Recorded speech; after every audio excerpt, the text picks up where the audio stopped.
Tonight, border policy tensions reignite as more foreign nationals arrive in WA's north.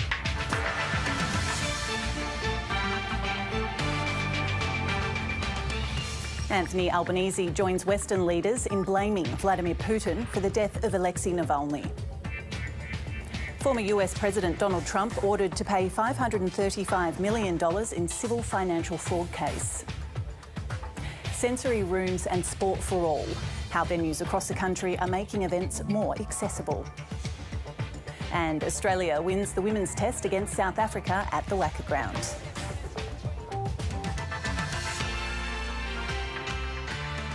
Good evening, Briana Shepherd with ABC News. Political tensions over Australia's border policy have reignited after a group of foreign nationals arrived in a remote Aboriginal community in northern WA. The ABC understands a third group have turned up following the discovery of more than 20 men near Beagle Bay on Friday. On the move once again after claiming to have arrived by boat from Indonesia. This bus, believed to be carrying more than 20 men towards Derby, 200 kilometres north of Broome, after the group spent the night in Beagle Bay. But as their journey continues, so do political tensions over Australia's border policy. I ran Operation Sovereign Borders. I know exactly how these people smugglers work. They will react to a weak Prime Minister and to a weak Minister. And if they see vulnerabilities, they will exploit them. And that's exactly what has happened here. The opposition taking the opportunity in the wake of last year's release of more than 100 immigration detainees following a High Court ruling. The people smugglers see all of that and they market it. They're very savvy. We do not seek to politicise national security issues, and it is unfortunate when any politician seeks to do so. Advocates urging the nation's leaders to avoid a scare campaign. This is about people, not politics. It's not about left, it's not about right. And my message to politicians and the general public is to remember that. People will flee whatever way they can if their lives or their family lives are in danger. On the ground, it's unclear whether the men will stay in Australia or be transported overseas. But there are signs they might be due to leave. This Nauru Airlines plane arrived here in Broome on Saturday morning after stopping over at a Royal Australian Air Force base near Derby. Australian Border Force has remained tight-lipped on any updates, despite reports another dozen men turned up late Friday. Roseanne Maloney, ABC News, Broome. Russian President Vladimir Putin's most vehement critic, opposition leader Alexei Navalny, has died in prison. The 47-year-old's death has prompted global outrage and condemnation, with Australia's Prime Minister and world leaders blaming President Putin. Seemingly well and joking with court officials. This is the last known video of Alexei Navalny alive. The jailed opposition leader was appearing in court via video link from a notorious prison in the Arctic Circle. He was serving a 30-year sentence for charges he and his supporters have labelled politically motivated. Hours later, he was dead. He will probably be remembered as the best president of Russia that Russia will never have. The prison released a statement saying he felt unwell after a walk and almost immediately lost consciousness and couldn't be revived. Global condemnation was swift and fierce. Australia is shocked and saddened, and we hold Vladimir Putin and the Russian regime responsible. Make no mistake, Putin is responsible for Navalny's death. Putin is responsible. Alexei Navalny, очевидно, він убитий Путіним. Obviously, he was killed by Putin, like thousands of others. Putin doesn't care who dies, as long as he retains his position. From the Kremlin, a denial. We are doing all the checks and clarifications. There is a certain set of rules that everyone is now following. Alexei Navalny rose to global attention after exposing electoral fraud and government corruption during the 2011 parliamentary elections. In 2017, Navalny announced he was running for president against Vladimir Putin, but his candidacy was blocked. He continued to release dozens of investigations exposing corruption at the highest levels of government. In late 2020, he fell critically ill after being poisoned by nerve agent Novichok at the end of a trip to Siberia. After recovering in Germany, he declared he'd return to Russia despite warnings he'd be detained. He was, and since then he's been imprisoned on charges of extremism and fraud, sparking protests in the capital, Moscow. While coming as a shock to the world, Navalny knew his days were numbered. My message for the situation when I'm killed is very simple: not give up. As the news broke, foreign leaders were gathered for security talks in Munich. Navalny's wife, Yulia, was there and took to the stage. I want Putin and his government to know that they will be held accountable for what they have done to our country, to my family and to my husband. In Russian cities, supporters laid flowers for the Kremlin critic. It's not good. Locked up, no freedom, no family, no wife. It shouldn't be like that. But as night fell, police started arresting mourners. In London, supporters have turned out to the Russian embassy to pay their respects. Sadly, they've been here before. Alexei Navalny has been added to a long list of anti-Putin critics to pay the ultimate price for speaking out under his rule.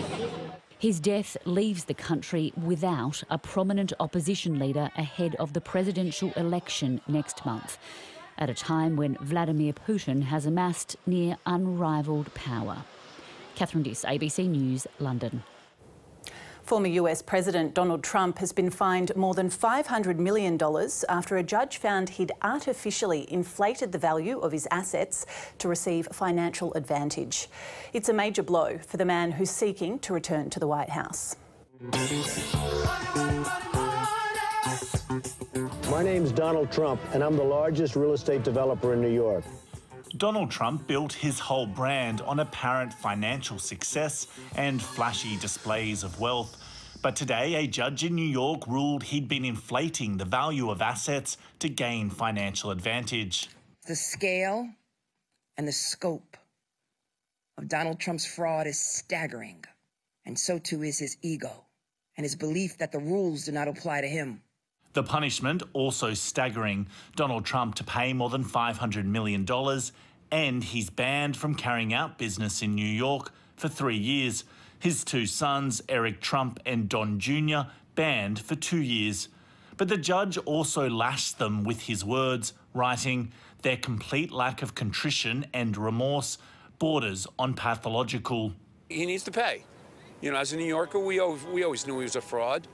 He got himself into this mess, and this deserved justice. But in his Florida mansion, Mar-a-Lago, one of the assets he'd inflated the value of, Donald Trump wasn't backing down and says he will appeal. You build a great company. There was no fraud. The banks all got their money, 100%. They love Trump. They testified that Trump is great customer, one of our best customers. They testified beautifully. The incredibly stark and robust nature of the findings and the penalty are probably enough to trigger a real appeal at the state level. Donald Trump's legal battles haven't derailed his political ambitions so far. He is clearly the leading candidate for the Republican nomination for president. But there is a live question about whether legal losses like today's will damage his standing with moderate and independent voters. But the more immediate concern for Donald Trump might be finding the cash in order to pay the fine. Carrington Clark, ABC News, New York. Liberal MP Ian Goodenough has warned of a party civil war after losing pre-selection for the federal seat of Moore. Former Army officer Vince Connolly has been voted in as the Liberal candidate. The ABC understands Mr Connolly won by a landslide with 137 votes to Mr Goodenough's 39 votes. The result will need to be formalised by the party's State Council next month. It's the second incumbent MP the Liberals have ousted in a week after voting out former State Party leader David Honey in the seat of Cottesloe. There have been reports in the media about a certain horse trading with a three-way deal, and I hope that that doesn't result in a civil war within the party. The WA government is betting on a royalty relief scheme to help save nickel producers after an industry roundtable last month. Companies will be given a 50% royalty rebate if the average price of nickel is under $20,000 per tonne for a quarter. The price of nickel has remained below that threshold since September, partly due to a surge in supply from Indonesia. Companies will have to repay the rebate in full over 2 years.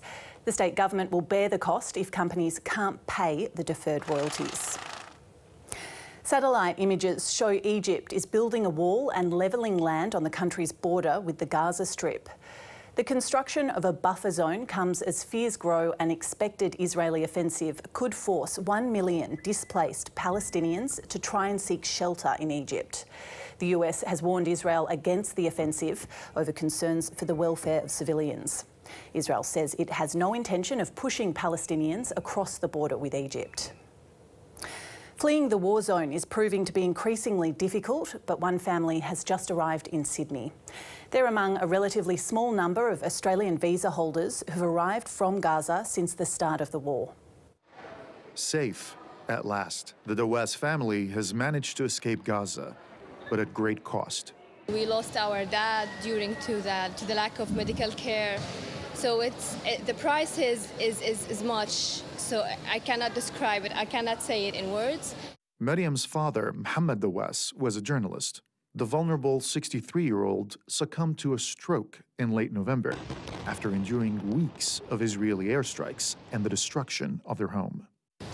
My one wish during the war was to come back to my home for one day, just to take the things dear to me, just the things I love. The house was bombed and everything is gone. Just 2 days after Mohammed's death, they were granted Australian visas. But getting out was anything but simple, while hundreds of other Australian visa holders remain trapped in Gaza. It's not complicated, it's impossible. You know, I have friends there, I have relatives, they cannot go out. To escape from Gaza requires a valid visa to another country and for your name to be on the Rafah border crossing list. Since the beginning of the war, more than 2,500 names have appeared on these lists for the United States. There's almost 1,400 for Turkey and 260 for Australia.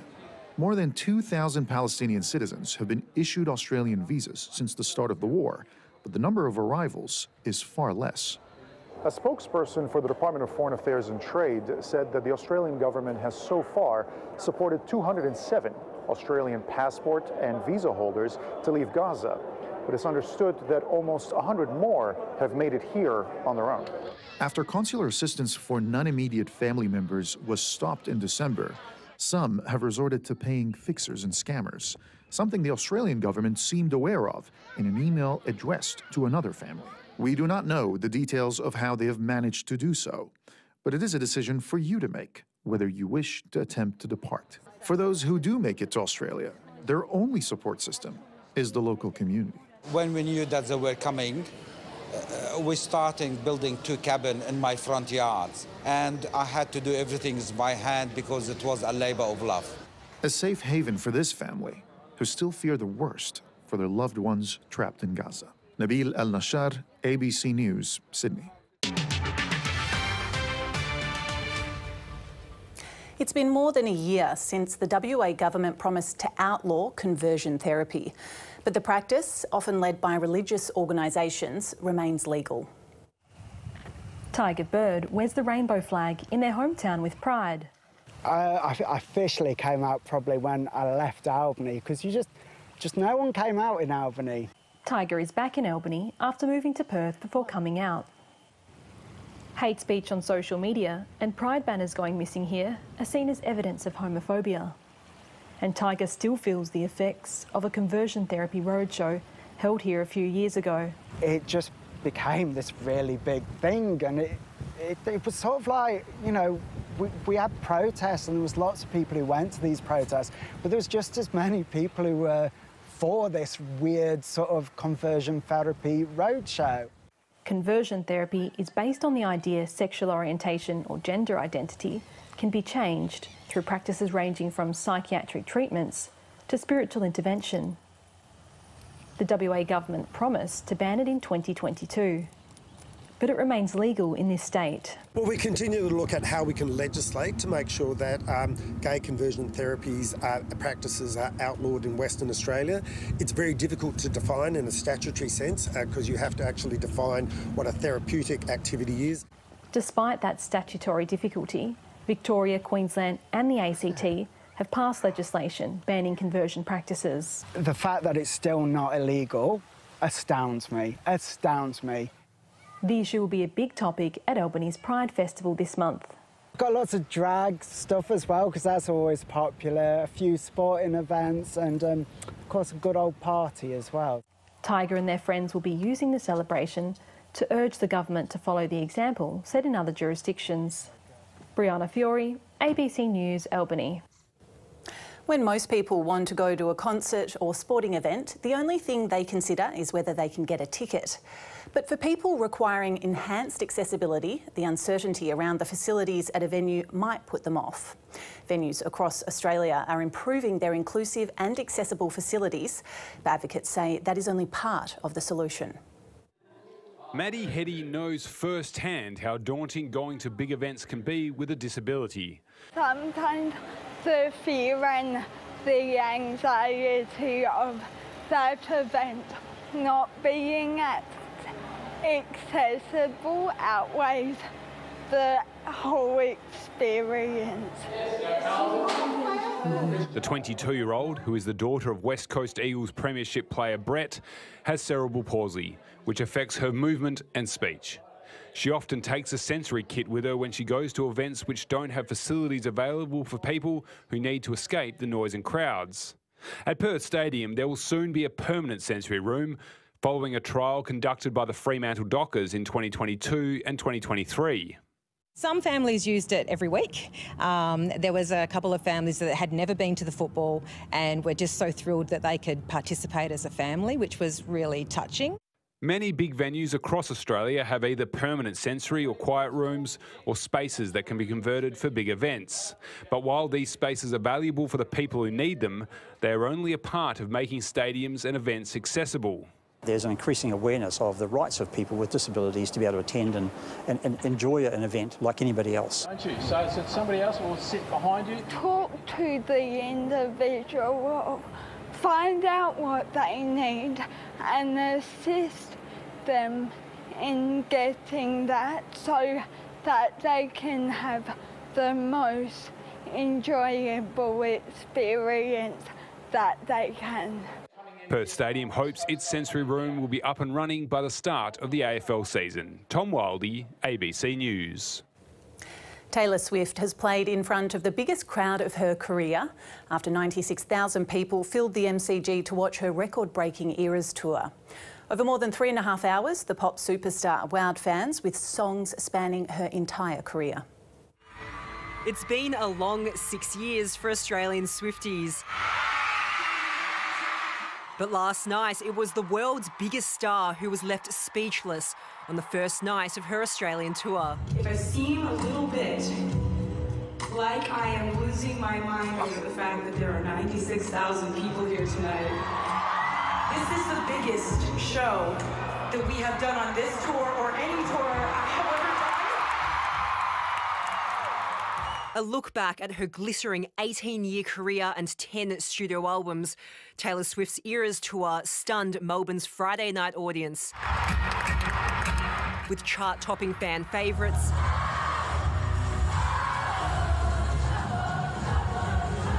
dazzling performances and non-stop spectacle, leaving fans buzzing. It was amazing. It was the best thing ever. There was fireworks. Yes. It was just confetti everywhere. It was the best night. It was the best night. I love Taylor. So good. 11 out of 10. Taylor Swift is so sparkly and amazing. Oh my God. Please turn right. There were nods to her Australian audience.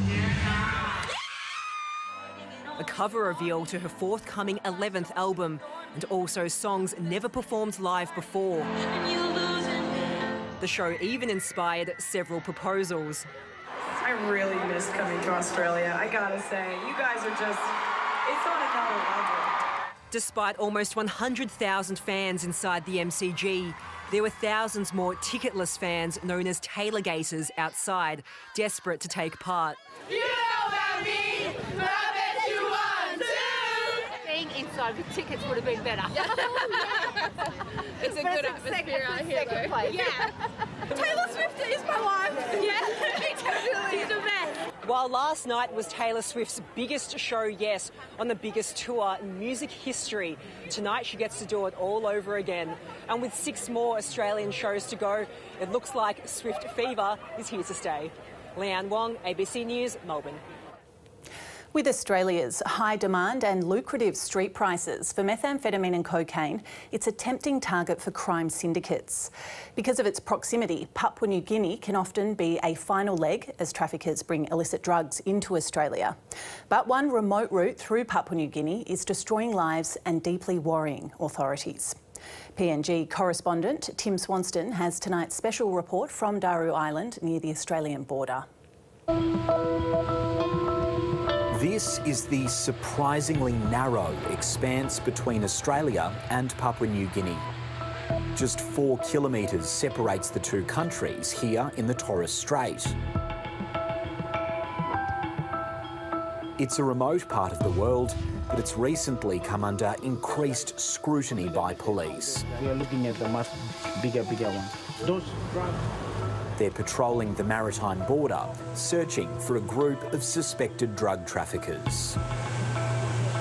The POIs are known for people smuggling and also known for transporting illicit drug across to Australia using their networks. Just a few months ago, in the PNG village of Mabaduan, police found 5 kilograms of methamphetamine, allegedly destined for Australia. 6 people were arrested.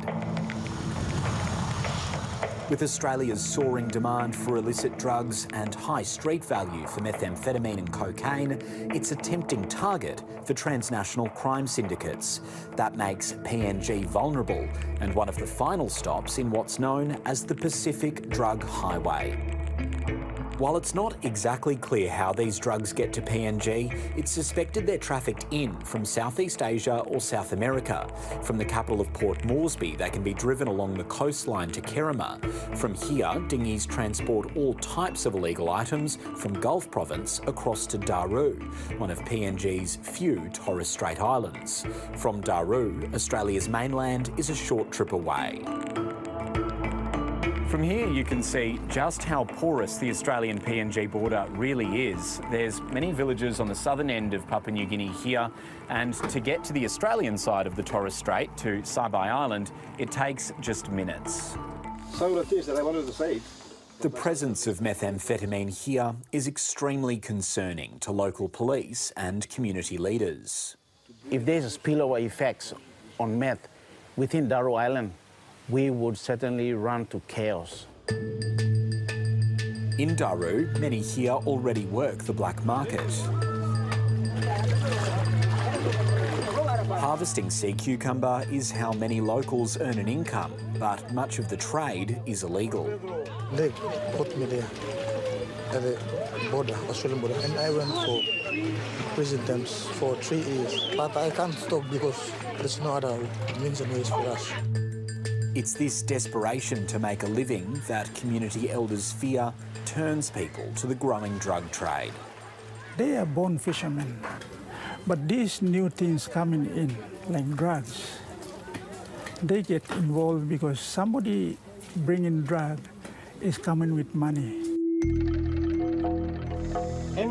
Transnational Crimes Police, as well as customs officers, conduct patrols with Australian law enforcement. But it's a massive, expansive sea. Cracking down on the trade will require more economic opportunities for locals, meaning they're not vulnerable to being coaxed into working as traffickers. The syndicates and those people who are actually involved in this thing has to look very carefully and see the effects that will have in the community. Time for sport with Tom Wildie, and Australia claims victory at the WACA, Tom. They've beaten South Africa by an innings and 284 runs in the women's test in Perth, Brie, to claim the multi-format series. The Proteas were resolute at the crease for most of the day, but Australia's bowlers prevailed. Annabelle Sutherland was named player of the match after her brilliant double century and 5 wickets for the test.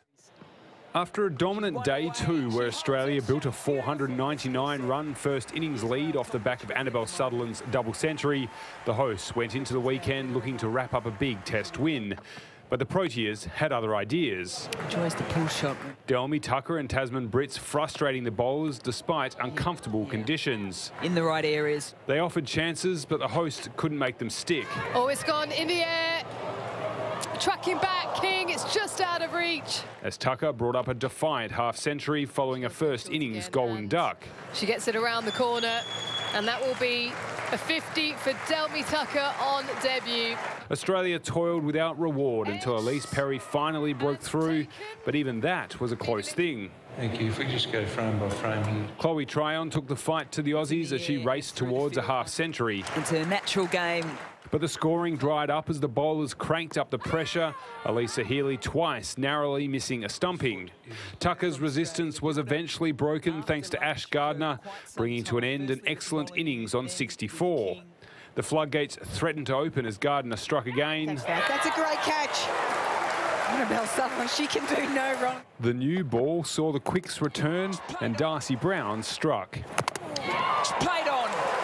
Tryon refused to throw her wicket away, posting a hard-fought half-century, but she couldn't resist Sutherland. Boulder! And the star of the game wasn't done, finishing with 5 wickets for the match. Alana King took the final scalp as Australia won by an innings and 284 runs and claimed the multi-format series. The Perth Wildcats' poor form in the run to the NBL finals continues, losing to Tasmania 86-72 in Hobart. Bryce Cotton sat out the game following a knee clash in Thursday's loss to Illawarra. The Wildcats stayed with the Jack Jumpers for the first quarter, but were completely outplayed in the second and could not get back in the game. The win locks up third spot for Tasmania, while the Wildcats have lost 3 of their last 4 games of the regular season. Shayna Jack has claimed Australia's 11th medal at the World Swimming Championships in Doha, winning bronze in the women's 100-metre freestyle. It was a 25-year-old's 10th race in 6 days and her 4th podium finish of the event. Meanwhile, 17-year-old Jacqueline Barclay is through to the women's 200-metre backstroke final after finishing first in her semi-final race. And Cameron McAvoy's title defence of the men's 50-metre freestyle crown remains on track after qualifying fastest for Sunday's final. Australia sits in 3rd place on the medal tally across all aquatic sports featured at the championships, with 5 gold, 9 silver and 5 bronze. A successful championships so far, Brie, and that is the latest in sport. Thank you, Tom. Well, the heat was back today after yesterday's cooler reprieve. Right now in town it's 29 degrees and humidity is 46%. Perth dropped to 17 degrees at 6:30 this morning, rising to a top of 37 around 2:15 this afternoon. The state's lowest minimum was 14, reached at several spots, including Perth Airport, Jarrawood and Cunderdin. The state's highest maximum of 47 reached at Parapadu. Cloud swinging across the Kimberley's east in a trough is generating showers and storms. Cloud in the southwest with another trough is drawing heat over the region. Generally cloud-free elsewhere in dry winds. On the synoptic, a low-pressure trough is developing along the west coast whilst a high-pressure ridge remains to the south. The low-pressure trough is expected to move eastwards on Tuesday. Taking a quick look around the country tomorrow, mostly sunny in Adelaide, partly cloudy days set for Melbourne, Sydney and Brisbane, a shower or two and a possible storm in Canberra and a shower or two set for Darwin. Back to WA, and in the north, showers and gusty thunderstorms over most parts of the Kimberley and northeastern parts of the interior. Heavy falls possible over eastern parts of the Kimberley. Windy over the Gascoyne, northern goldfields and interior. Possible light shower developing later over the far southwest of the state. Very hot tomorrow over most parts of the state, away from the southern coastal fringe. In Perth, partly cloudy, a top of 43 after an overnight low of 24. Sunrise will be at 4 minutes to 6, setting at 7:04. And looking ahead, another hot one for Monday, a top of 42, slightly cooler for Tuesday, 39, before a much cooler change sets in, down to 28 on Wednesday, cooler again on Thursday, before it's set to heat up again. And that's ABC News for now. You can stay up to date with ABC News Online, or you can catch up anytime on ABC iView. It's been a pleasure having your company. Take care and good night.